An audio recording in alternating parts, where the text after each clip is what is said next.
Barangay Rated SPG, striktong patnubay at gabay ng magulang.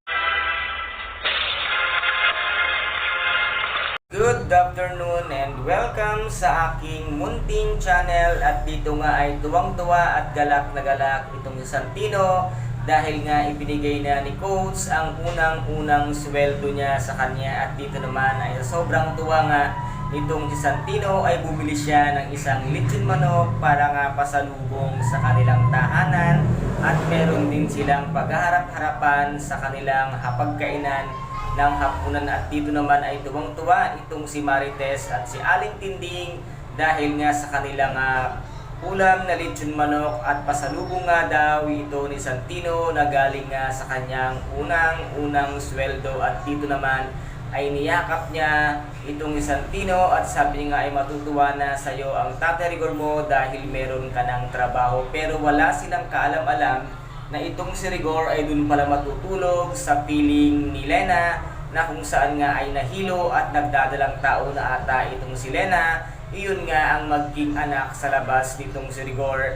Ang magiging ina ay itong ngang si Lena na kung saan nga ay medyo kinakabahan na rin ang kaibigan nitong si Rigor na kasama niyang pulis ay nakakaamoy na nga sa mga nangyayari kay Rigor at kay Lena. At dito naman ay hindi na talaga mapigilan itong ang galit, itanggol at nakita na nga ng lahat ng tao sa selda. Ang sabi nga nila, yan si Tanggol ay napakabait na tao, nakakatakot siya pag nagalit dahil hindi mo alam kung ano ang takbo ng kanyang pag-iisip. At dito nga ay nakita nila ang totoong Tanggol na talagang nakakatakot at nakakapanginig at handang pumatay ng tao para sa mga taong minamahal niya na nasaktan, katulad nga ng ginawa nitong si Bong sa mga taong inutusan niya na tapusin ang grupo nitong si Tanggol. Ngunit nagkabaliktad nga ang nangyari, yung mga nautusan nitong si Bong ang siyang natapos ngayon.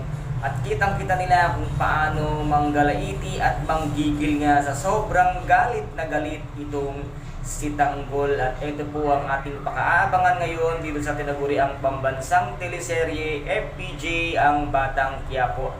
At kung nagustuhan po ninyo ang aking video for today, paki-subscribe na lamang po ng aking channel, paki-like and share din po para maging update kayo sa lahat ng gagawin kong video.